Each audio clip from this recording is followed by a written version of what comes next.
দর্শক, আজকের ভিডিওতে আপনারা দেখতে চলেছেন কিভাবে আমেরিকার একটি অত্যন্ত অত্যাধুনিক অ্যাপাচি হেলিকপ্টার ধ্বংস হওয়ার পর ডোনাল্ড ট্রাম্প মাঝরাতে ইরানে হামলার নির্দেশ দিয়েছেন। কিভাবে একটি সাধারণ ইরানি শাহেদ ড্রোন আমেরিকার অহংকার মাটিতে নামিয়ে আনলো।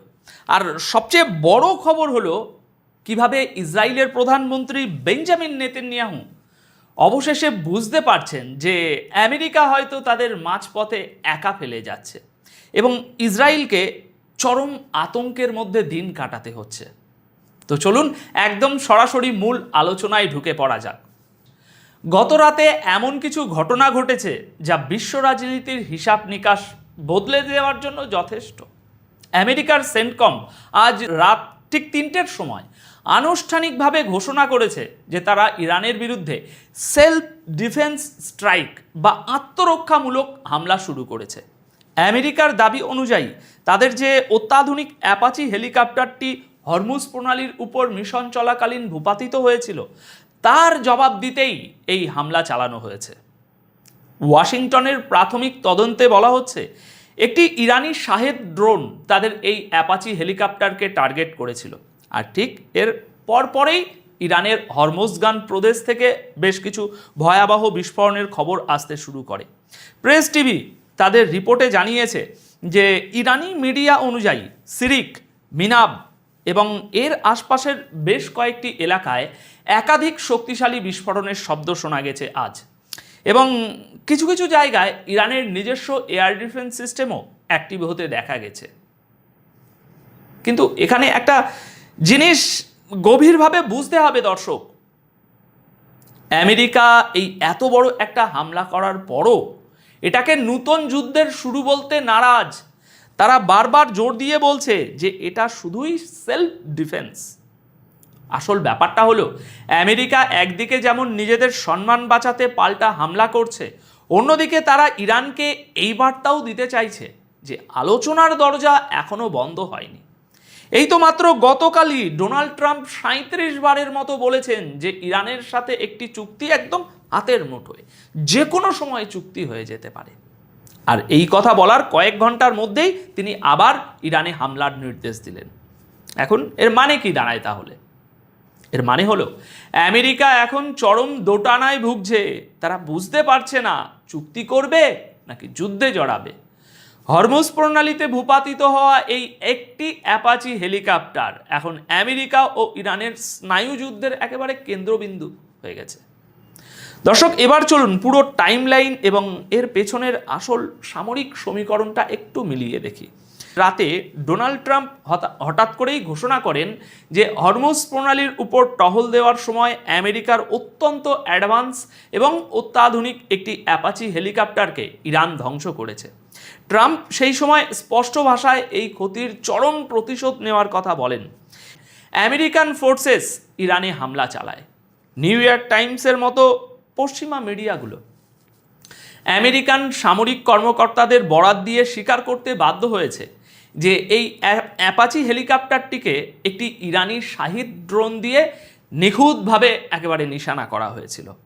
ওমানের উপকূলের কাছে সমুদ্রের জলে হেলিকপ্টারটি আছড়ে পড়ার পর আমেরিকান নৌবাহিনীর একটি সারফেস ড্রোন কোনো মতে ওই 2 পাইলটকে উদ্ধার করে আনে। দেখুন দর্শক, এটা শুধু একটা সাধারণ হেলিকপ্টার ক্র্যাশ নয়। যদি আমেরিকার দাবি সত্য হয় তবে এর অর্থ হলো পশ্চিমা সামরিক প্রযুক্তির অহংকার আজ মাটিতে মিশে গেছে। ইরান এই প্রথমবার সরাসরি সংঘাতের মধ্যে আমেরিকার অন্যতম সেরা একটি অ্যাটাক হেলিকপ্টারকে একটি সস্তা কিন্তু মারাত্মক শাহেদ ড্রোন দিয়ে ধ্বংস করে দেখালো। এটা সামরিক ইতিহাসে একটা বিশাল বড় শিফট। এত বছর ধরে ওয়েস্টার্ন মিডিয়া তাদের অস্ত্রের যে অজেয় ইমেজ তৈরি করেছিল তা আজ হরমুজ প্রণালীর গভীর জলে ডুবে গেছে। এখন এই ঘটনার পর ইরান যে হাত গুটিয়ে বসে আছে তা কিন্তু নয়, বরং তারা উল্টো আমেরিকাকে এমন এক আলটিমেটাম দিয়েছে যা পুরো অঞ্চলের বিদেশি বাহিনীর ঘুম হারাম করে দিয়েছে। ডোনাল্ড ট্রাম্পের প্রতিশোধের হুমকির পরপরই ইরানের পররাষ্ট্রমন্ত্রী আব্বাস আরাগাজি অত্যন্ত কড়া ভাষায় বলেছেন যে ইরানের সেনাবাহিনী এই মুহূর্তে সর্বোচ্চ সতর্ক অবস্থায় আছে এবং তাদের আকাশসীমা বা সীমান্তের সামান্যতম লঙ্ঘনের জবাব দিতে তারা পুরোপুরি প্রস্তুত। আরাগাচি সাহেব নিজের সোশ্যাল মিডিয়া পোস্টে হরমুজ প্রণালীর একটি ম্যাপ শেয়ার করে সরাসরি লেখেন, এই অঞ্চলে উত্তেজনা কমানোর একটাই উপায়, আর তা হলো বিদেশি সামরিক বাহিনীগুলোর যত দ্রুত সম্ভব এই এলাকা ছেড়ে চলে যাওয়া। আরাগাচি সাহেব খুব ঠান্ডা মাথায় একটা ভয়াবহ ওয়ার্নিং দিয়েছেন। তিনি বলেছেন, কোনো মানবিক ভুল, দুর্ঘটনা বা সংঘাতের কারণে যে কোনো সময় পরিস্থিতি হাতের বাইরে চলে যেতে পারে। দেখুন, আরাগাচির এই কথার অর্থ হলো মিডল ইস্ট এবং হরমুজ প্রণালীতে থাকা প্রতিটি আমেরিকান সেনা এবং নৌবাহিনীর জাহাজ এই মুহূর্তে সরাসরি ইরানের টার্গেটে পরিণত হয়েছে। তিনি স্পষ্ট করে দিয়েছেন যে ইরান কূটনীতির ভাষায় কথা বলতে পছন্দ করে ঠিকই, কিন্তু প্রয়োজন হলে অন্য ভাষায় জবাব দিতেও তারা পিছপা হবে না। দেখুন, প্রতিদিন আমেরিকা আর ইরানের মধ্যে এই যে পাল্টাপাল্টি হামলা হচ্ছে, এটাকে এখনই কোনো ফুল স্কেল ওয়ার বা সর্বাত্মক যুদ্ধ ভাবার কারণ নেই।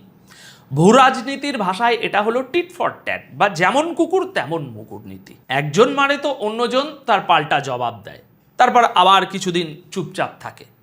যদি সত্যি সত্যি বড় ধরনের যুদ্ধ শুরু হয়, তবে তার রূপ হবে একেবারে ভিন্ন। সেক্ষেত্রে প্রথম দিনেই কাতার, কুয়েত, সৌদি আরব বা ইউএইতে থাকা আমেরিকান বেসগুলোতে একেবারে মিসাইল বৃষ্টি শুরু হবে। বর্তমানে ইরান কুয়েতের দিকটাই বেশি ফোকাস করছে, তবে তারা পুরো পরিস্থিতি খুব মেপে মেপে পা ফেলছে। তবে এর মাঝেই একটা অত্যন্ত মজার এবং ইন্টারেস্টিং কূটনৈতিক চাল দেখা গেছে ইরানের তরফ থেকে। আল জাজিরার একটি সংক্ষিপ্ত রিপোর্ট অনুযায়ী ইরানের ডেপুটি ফরেন মিনিস্টার হরমুজে ভূপাতিত হওয়া ওই আমেরিকান যে অ্যাপাচি হেলিকপ্টার, সেটা নিয়ে একটা অদ্ভুত সাফাই দিয়েছেন। তিনি প্রথমে বলেছেন যে ইরান এই হেলিকপ্টারটিকে ইচ্ছাকৃতভাবে টার্গেট করেনি। আবার পরেক্ষণেই তিনি দাবি করেছেন যে এই হামলার পেছনে আসলে ইরানের কোনো হাতই নেই। দর্শক, প্রথম দর্শনে এই কথাগুলো আপনার কাছে সাংঘর্ষিক বা কনফিউজিং মনে হতে পারে, কিন্তু জিওপলিটিক্যাল অ্যানালিসিসের জায়গা থেকে দেখলে এটাই হলো কূটনৈতিক ধোঁয়াশা তৈরি করার একটা মাস্টার স্ট্রোক। ইরান আমেরিকাকে আঘাতও করেছে, তাদের সবচেয়ে দামি খেলনাও ভেঙে দিয়েছে, আবার অফিসিয়ালি এমনভাবে কথা বলছে যাতে আমেরিকা সরাসরি কোনো বড় ধরনের যুদ্ধ ঘোষণার আইনি বা কোনো নৈতিক কারণ খুঁজে না পায়। এটা একটা অত্যন্ত উচ্চমানের মানসিক যুদ্ধ, যেখানে আমেরিকা বারবার অপদস্থ হচ্ছে, কিন্তু সরাসরি বড় কোনো পদক্ষেপ নিতে গিয়েও তাদের হাত কাঁপছে কোনো না কোনো কারণে। আর আমেরিকার এই দুর্বলতা এবং দ্বিধাগ্রস্ত অবস্থার সবচেয়ে বড় প্রভাব গিয়ে পড়েছে ইসরায়েলের উপর। আপনারা যারা দীর্ঘদিন ধরে গ্লোবাল পলিটিক্স দেখছেন, তারা জানেন যে ইসরায়েল চিরকালই আমেরিকার বৈশাখীতে ভর করে পথ চলেছে, কিন্তু আজ প্রথমবারের মতো ইসরায়েলের ভিতরে একটা চরম আতঙ্ক তৈরি হয়েছে যে আমেরিকা যদি তাদের পাশে না দাঁড়ায় তাহলে তাদের কি হবে। ইসরায়েলের ভিতরের রিপোর্ট বলছে ডোনাল্ড ট্রাম্প যেভাবে বারবার চুক্তির দিকে ঝুঁকছেন এবং নতুন কোনো বড় আঞ্চলিক যুদ্ধ এড়িয়ে চলতে চাইছেন, তাতে ইসরায়েলের মনে এখন প্রবল ভয় ঢুকে গেছে। তাদের ভয় হলো আগামী দিনে ইরানের বিরুদ্ধে কোনো বড় হামলা করার জন্য ট্রাম্প হয়তো ইসরায়েলকে আর গ্রিন সিগন্যাল দেবে না। এই আতঙ্ক এতটাই বাস্তব যে গতকাল 9 জুনের রাতে ইসরায়েলের সিকিউরিটি ক্যাবিনেটের একটি অত্যন্ত গুরুত্বপূর্ণ মিটিংয়ে খোদ প্রধানমন্ত্রী বেঞ্জামিন নেতানিয়াহু স্বীকার করে নিয়েছেন যে এমন একটা দিন হয়তো খুব কাছেই যখন ইসরায়েলকে সম্পূর্ণ একা ইরানের মুখোমুখি হতে হবে। তাতেই ইসরায়েলি মিডিয়াগুলোতে এই নিয়ে তুমুল আলোচনা এবং লেখালেখি শুরু হয়ে গেছে। অর্থাৎ ইসরায়েলের এখন সবচেয়ে বড় ভয় ইরানের ওই হাইপারসনিক মিসাইলগুলো নয়, তাদের সবচেয়ে বড় ভয় হলো আমেরিকার এই পিছু হটা। তারা বুঝতে পারছে যে ট্রাম্প নিজের দেশের অর্থনীতি এবং স্বার্থ বাঁচাতে ইসরায়েলের হয়ে হয়তো প্রতিটি যুদ্ধ আর লড়বে না। অর্থাৎ পশ্চিমা বিশ্ব এতদিন যে দুর্গ তৈরি করে রেখেছিল তার ভিত আজ থেকেই নড়ে গেছে। দর্শক, আজকের এই পুরো আলোচনা থেকে একটা বিষয় একদম পরিষ্কার, পাওয়ার পলিটিক্সের কেন্দ্রবিন্দু এখন আর পশ্চিমাদের হাতের মুঠোয় নেই। আমেরিকার নিজস্ব প্রযুক্তির ব্যর্থতা, ট্রাম্পের রাজনৈতিক দোটানা এবং ইসরায়েলের এই প্রকাশ্য আতঙ্ক প্রমাণ করে যে মিডল ইস্টের সমীকরণ এখন নতুন শক্তিগুলোর হাতে লেখা হচ্ছে। ইরান অত্যন্ত বুদ্ধিমত্তার সাথে আমেরিকাকে এমন এক ফাঁদে ফেলেছে যেখানে আমেরিকা না পারছে গিলতে, না পারছে উগড়াতে। আগামী দিনগুলোতে এই অঞ্চলে আমেরিকার অবস্থান কতটা দুর্বল হয় এবং ইসরায়েল তাদের এই একাকিত্বের ভয়কে কিভাবে সামাল দেয়, সেটাই হবে দেখার মতো বিষয়। তো আজকের এই জিওপলিটিক্যাল বিশ্লেষণ আপনাদের কেমন লাগলো এবং আমেরিকার এই ব্যাকফুটে চলে যাওয়া নিয়ে আপনাদের নিজস্ব মতামত কি তা অবশ্যই কমেন্ট করে জানাবেন। ভিডিওটি ইনফরমেটিভ মনে হলে শেয়ার করবেন। আপাতত এই প্রতিবেদন তাহলে এখানেই শেষ করছি। দেখা হবে পরবর্তী ভিডিওতে নতুন কোনো বিশ্লেষণের সাথে। সবাই খুব ভালো থাকবেন, সুস্থ থাকবেন। ধন্যবাদ আপনাদের সকলকে।